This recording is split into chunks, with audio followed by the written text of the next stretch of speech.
Good morning, and on behalf of the Archives and History Committee of First Baptist Church on the Square, we welcome Walter Perry Nichols, better known as Butch Nichols, to our interviews with veterans of the church. So we want to thank you for your service. Yeah, thank you. And this is February 2024. So, and you served in the Army, but before we get to that, tell us first about where you grew up. Okay, I grew up in Montgomery, Alabama. Lived there all my life. After I left there, I went off to school for Where did you go to school? Troy State down in South Alabama, and had 4 years down there. And so, and then did you go to church growing up? Yes, First Baptist Church in Montgomery. And so then tell us about your enlistment process in the Army. Okay, it was during the Vietnam era, and I was trying to graduate from college. I wasn't actually against going in the Army, but I wanted to finish college before I went into the Army, so I was struggling to do that and trying to work odd jobs and summers and weekends and stuff like that. And anyway, the Army was after me, and I actually got my draft noticed.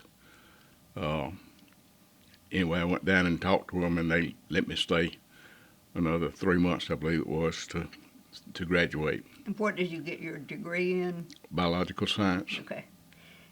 So then you got drafted, but you got a delay to graduate school. So then where did you do basic training? Had basic training over at Fort Benning, 8 weeks, basic infantry training, and then actually before I got to Fort Benning, I went down and talked to the Army recruiter. Everybody told me, said, well, you don't want to get drafted, they'll put you in the infantry. And so I went down and talked to the Army recruiter, and he gave me a battery of tests, and he said, well, you qualify to go to OCS. I didn't even know what OCS was, but Officers Candidate School. And so anyway, he says, when you get to basic, they will get with you, and y'all set up a place where you're going to go to Officers Candidate School. There's 5, 6, 7, 8 choices, I think, for different Officers Candidate Schools. And anyway, I went that route. I got through with basic training, and actually, let me back up again. When the night that we got over to Fort Benning, they put us in a big room, a big house, and started giving us tests. And I looked at the test. I said, I've already took this test. Take the test. I took the same test again. They got through. They said, well, you qualified to go to OCS. I said, I know that. And anyway, that caused a problem. Caused a problem? Yeah. Why? Because if I took the test and failed it, I had to wait 6 months. And I told them I didn't fail it. I passed it both times. And anyway, I wound up getting orders to go to 2 OCS classes. And I said, anyway, they took them a while to get that straightened out, and I'd already finished advanced infantry training by then. And I got put in a holding company because they didn't know which OCS to send me to. And the holding company was at Fort Benning? No, it was over at Fort McClellan. Okay.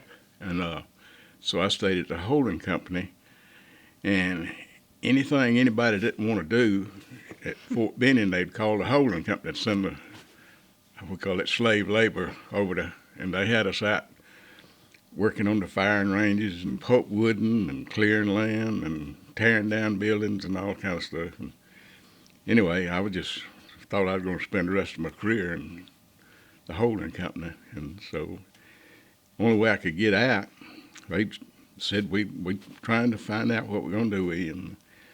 And so I went down, I said, just drop the OCS part. So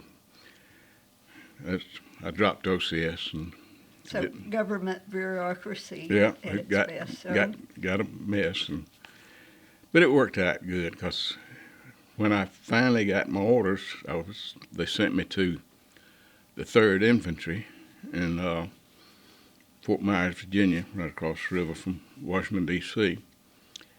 And the 3rd Infantry is the ceremonial unit for things for the Army. And I was still infantry. You still had infantry training and stuff like that, and had to go out in the field and stuff like that. But I was a casket bearer at Arlington Cemetery for my time up there. goodness. So how was that? I was very honored to be selected to go there. Saw things that I would have never got to see if it hadn't been for that. But it was real rough seeing the families, what they was having to go through when the ceremonies. I can certainly remember, and I would have been 10 or 11 then, so young but old enough to realize, and seeing on the nightly news the caskets. And you wonder how that affected the end of the Vietnam War. It was bad to see what the families was having to go through. And to see it night after night. Right. So did you do that, whatever, 5 days a week, 7 days a week? I stayed there for about 5 months. And the Army sent around the form they was trying to get more people to go to Vietnam. Yeah. I didn't really want to go to Vietnam, but if that is what would happen, that's what I would have done. But anyway, I signed up that I wanted to see some more of the world too, and never had been out of the United States, so I wanted to see more of the world. So I volunteered, but I figured I was going to Vietnam. And then let me back up just a minute, back to the casket service. Did you have direct contact with the families? No, not just at the ceremony, just seeing them and doing the flag folding ceremonies and stuff like that, and see what they was. Were you mostly at Arlington Cemetery? Yes. Right, just right outside of. Right, our post adjoined Arlington Cemetery. Okay. And it was. We stayed real busy. Yeah. And plus, like I said, we still had our primary duties was defense of Washington, D.C., and that was pretty hectic and those environment back then. Somewhat chaotic times for Washington, D.C. So did you have duties like out on the streets in Washington? We got called out when they had what they called the Pentagon riot, when the anti-war people tried to take over the Pentagon, and they called us out for that. And lots of anti-war protests and civil rights protests. And I remember that because we were going to go on a family vacation to Washington, D.C., and my parents ended up deciding that Daytona Beach was better for where the time. we were going to go and not to D.C. Right. So it was a number of years before I got up there. Right. So. That was very interesting. But anyway, when I got my orders, I put in I would, eligible for a transfer, I guess is what you would call it. Me and my buddy, he got his orders first, and he went to Vietnam, Joseph Santoni. Anyway, a couple of days later, I got my orders, and I went to Germany. Okay. And lost contact with Joe, and years later, I got out of the Army, and I got to thinking about people and trying to run them down, and had the computer and stuff like that, and so I started trying to track Joe down. I contacted another friend,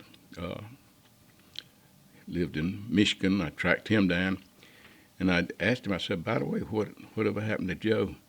He says, Joe got killed in Vietnam. And it was like it happened yesterday, but it was years later, when I found this out. But anyway, he was over there about a month when he got killed. Yeah. And that was, I didn't realize how blessed I was till then, till I found out what had happened. I could have gone that way, but I went to Germany. Well, tell us about your time in Germany. What were your duties? I was in a artillery unit. It was classified. We were actually, I was stationed on a base. It was not an American base. It was a German Army base, and we were advisors to them on a system that the U.S. government had sold to the German government, and we would advise them on the system. And I guess that looked good on paper, but the thing about it, until I got to there, I had never heard of that thing, and I was supposed to be advising people. Most of the Germans working with it had actually came to Fort Sill, Oklahoma, and trained on the system. So they actually trained me more than I training them. But it was, besides training, we was security and stuff like that we had to. And where were you in Germany? It was in northern Germany in a little town called Itzehoe. Okay. And we had a sister unit that was about 15 miles away. But it was a very small. Okay. And I assume unit. this was in West Germany? Yes. Yeah.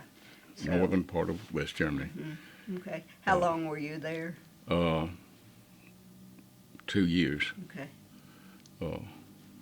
It was very, very interesting duty. And then did you get to see any of Europe while you were there? I did take off about a week and a half and went down to Spain.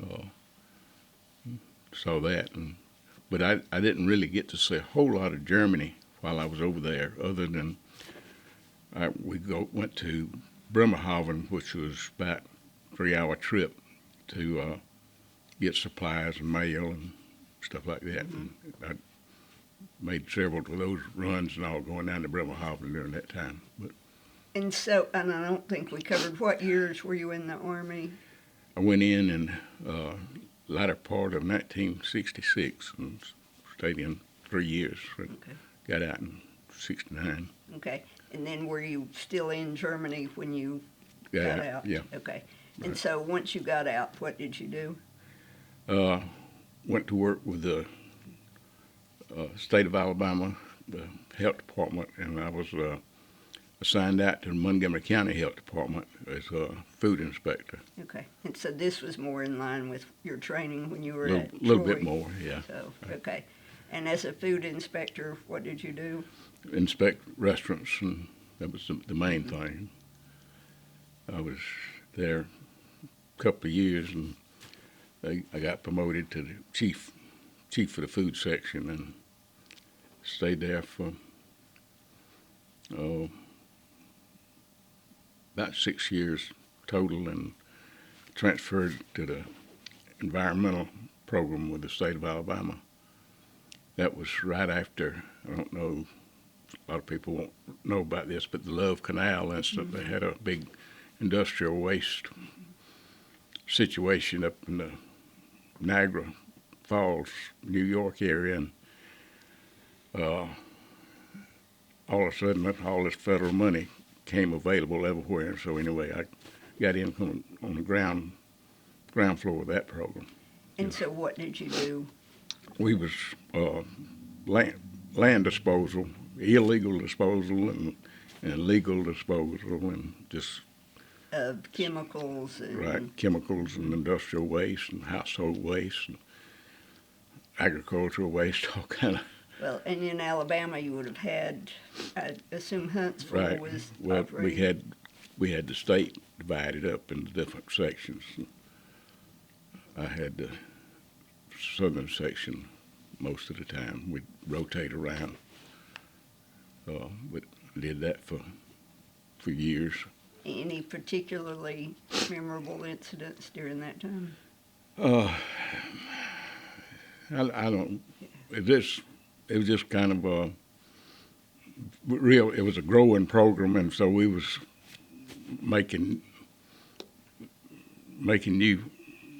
cutting new ground and all. There wasn't any program begin really. And really, the U.S. and states as a whole were starting to look at the environment Right. almost for the first time Right. with those programs. So, tell us about your wife, Mary Ann. Okay. I met her through my sister-in-law. They were next door, well, 2 doors apart, neighbors, and Mary Ann was her first husband was a helicopter pilot in the Army. I didn't know him. Anyway, he was stationed in Korea, and he was killed in Korea, not during the Korean conflict, but he was a pilot, and they had a helicopter. I think there was 7 people in the helicopter, and they was having to go through some bad weather, and they just disappeared off the radar screen, and that's really about all they know. They did. Several months later, a fisherman and his pulled up part of the helicopter. It had a serial number on it that matched it in the Korean Bay of Korea or something, one of the bodies of water in Korea. Anyway, I met Mary Ann. She had When did you meet her? this was in I'm about challenging 72. you here. Okay, so It was about 2 years after I got out of the Army. And anyway, she had a young son. He was 5 years old. And so we just had a real good relationship, all 3 of us. and were you in Montgomery then? Yes, I was still in Montgomery.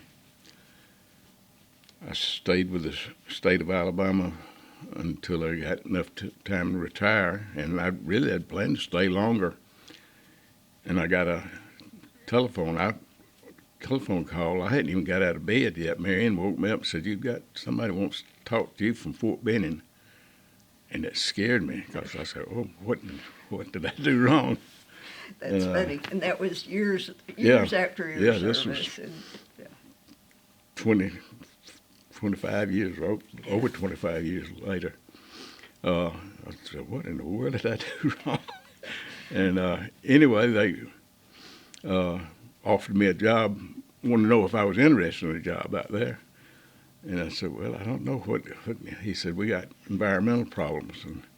and they had big environmental And so problems. somebody had told them about me some way. And so they called, and I went up there, and I remember when I left Fort Benning, I said, I hope I never see this place again. But anyway, when I ended up going back again, I stayed almost 10 years. Okay. And that 10 years was a lot better than that first 10 weeks. I bet. And what were you doing during that? Doing environmental work with Fort Benning's a big thing. They've got a lot of stuff. They got, solid waste programs for the family housing and all the soldiers, and there was lots of illegal dumps and lots of places where explosive devices have been used and disposed of over the years, and they didn't have good records on that, and so it was working with that. And so, yeah, I bet they didn't have good records Right. at all. And some of it was just finding the disposal sites. As people found it, and they'd report it to us, and we'd have to go out, and sometimes they'd have to change training plans and all because it'd be in an area where they need to get in and clear it out. But it was very interesting work. It was. And did you find unexploded Oh yeah. ordnance? It was, Yeah. we never did have any accidents with anybody get hurt, but there was potential could have happened. And we should note that Fort Benning is now known as Fort Moore. And Well, it's still south of Fort Columbus. Benning to me. It'll still It's- be Fort Benning to Right. lots of everybody that went through there. So, okay. And you did that for about 10 years. How did you end up in LaGrange? Okay, after my mother got sick, and so I retired from Fort Benning and went back to Montgomery to take care of her. And anyway, we were there, and our son and daughter were both married, and our daughter and her family had moved over here to LaGrange, and we were spending all our time on the road going back and forth between Montgomery and LaGrange, coming to ball games and birthday parties. And what's your daughter's name?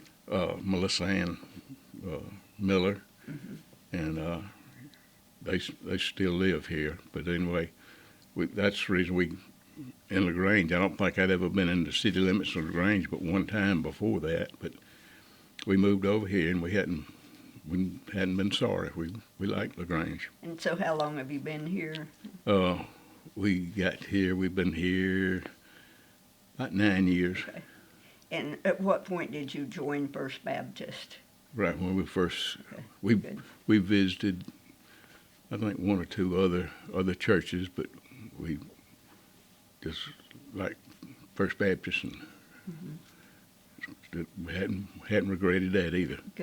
Good. Well, you've certainly had an interesting military career with the almost bookends of your professional career. Right. So when you went back to Fort Benning to do the environmental cleanup, did you have contact with the soldiers then? Well, did they work for you? Yeah, or? we had some that worked with us, and some of them was kind of assigned to us but we had contact with the other new people and all. It was just day-to-day operations and all. So could you tell, had things changed a lot at Fort Benning since your time there as a recent? It was some change. It wasn't. They didn't have the hurry up attitude as we had during the war. It was a little bit more laid back, but it was still infantry training, and they rough. I'm sure it was rough. I also assume it was a little bit easier. It had to be. How scary was it being afraid you would have gone to Vietnam during that time? Well, while we were going through basic training, we were just so busy that the NCOs and stuff was going to eat us or something. We wasn't so much worried about. Okay. They kept our. I mean, they told us, that's the reason we was going training hard and stuff but we were just trying to survive from day to day, going through the basic training.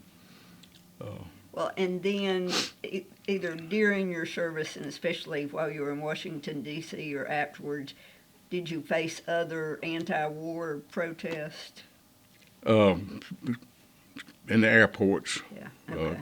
When they're going thing that people they'd say things and stuff like that, and that hurt. Yeah. Yes. And then, I guess was it years later when all of a sudden people started being thanked for their service? Right. So that would be a change, because now they would have people, especially USO folks and stuff. It was just, I think became obvious it was a different attitude and all, but I'm sure you had some people out there but they wasn't as vocal. Yeah, okay. And then did you have other family members serve in the military? I had two uncles that were both artillery officers. During World War II? One of them was World War II in Korea, and the other one was in Korea. Okay. And they were both artillery officers. And like I said, when I got to Germany, I was infantry, and they put me in this. I didn't ask for it because I wouldn't even known to ask for it. Wound up in the artillery unit. Oh. So that's funny, you ended up in the artillery unit. Right. So, and you never got the officers training? Never did. Okay. The Yes. only thing too bad about that is I assume the officers got paid more and. We got paid more. Mhm. Yes. And then did you take any advantage of veterans benefits after you were? I got to use just a little bit. I worked on a master's degree at Auburn University in Montgomery, and I used that. Okay. Helped out Mm-hmm. that time. While I was taking that, I was still traveling all over the state of Alabama, but I was usually with a partner, and I'd work it out. So I'd do the driving in the morning, and they'd drive in the evening, and I'd get back. We had a big van, and I'd get back in the back and study. And you got that degree in what? Public administration. Okay. Mm-hmm. Okay. It was good to know information. Well, good. Well, good. Well, anything else you want to share about? I had a great life, and God's been good, and got a good family, and good church. Which I know your wife, and I've met your granddaughter, and was real impressed by her. Right. And our son he's a attorney up in the Atlanta area, and we're real proud of him. He's done well. And what's his name? John Wesley. Mm-hmm. Well, good. Well, good. Well, and we appreciate your service. We're glad to have you as a member of First Baptist. So thanks for sharing your story. Okay, thank you. Our veterans all have so different. Everybody's story is so different. Right. So Well, it's I interesting. appreciate it. So we appreciate it. Thank you very much. Okay, thank you.